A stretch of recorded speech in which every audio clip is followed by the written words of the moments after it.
Guys അപ്പം നല്ല അടിപൊളി ന്യൂഡിൽസ് ഉണ്ടാക്കിയാലോ. അപ്പം തുടങ്ങുകയാണ് ഗായ്സ്. അപ്പം അതിക്ക് ആവശ്യമുള്ള സാധനങ്ങളാണ് ഞാൻ കാണിച്ചത്. ചട്ടി അടുപ്പത്ത് വെച്ചു, അതിക്ക് വെള്ളം പറഞ്ഞ് ഇതാക്കണം. ന്യൂഡിൽസ് അതിക്കിട്ട് ന്യൂഡിൽസിൻ്റെ ഒപ്പം കിട്ടുന്ന ആ മസാലപ്പൊടികൾ ഫുള്ളായിക്ക് ഇട്ട് കൊടുത്തു. ഞങ്ങൾ ഉദ്ദേശിക്കുന്നത് ഏത് മൂഡ്? Spicy mood guys. അപ്പോൾ അത് ചട്ടി അടുപ്പത്ത് വെച്ച് അതിക്ക് എണ്ണയൊക്കെ പറഞ്ഞ് ഉള്ളി ഇതൊക്കെ ഇട്ടു. ഞാൻ ചട്ടി മുറിയിലാന്ന് പറഞ്ഞ് കമൻ്റ് ഇടാൻ നിൽക്കണ്ട, കാരണം ഞങ്ങൾ നല്ല മെരിങ്ങ കളത്തികളാണ്.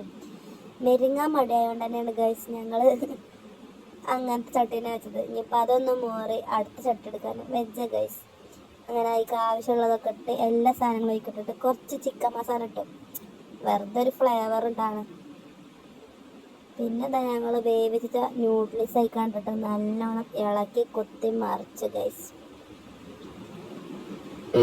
ഇളക്കളി കാണുമ്പോൾ തന്നെ എനിക്ക് എപ്പോഴും എൻ്റെ കൺട്രോൾ പോവാണ് ഗൈസ്. അപ്പോൾ നല്ലോണം ഗ്രേവി ഒക്കെ ആകുമ്പോൾ സെറ്റാക്കിയതിന് ശേഷം ഞങ്ങൾ എന്താക്കി, മുട്ട പുഴുങ്ങിയതുണ്ടായി, അത് ചെറുതാക്കി അരിഞ്ഞ് വെച്ചതായിക്കാണ് ഇട്ടു. അങ്ങനെ സംഭവം റെഡിയായി ഏകദേശമൊക്കെ. ഇത് ഞാൻ ആദ്യം കൊടുത്തതിൻ്റെ വാപ്പാക്കട്ടോ. വാപ്പ സെറ്റ് എന്ന് പറഞ്ഞു.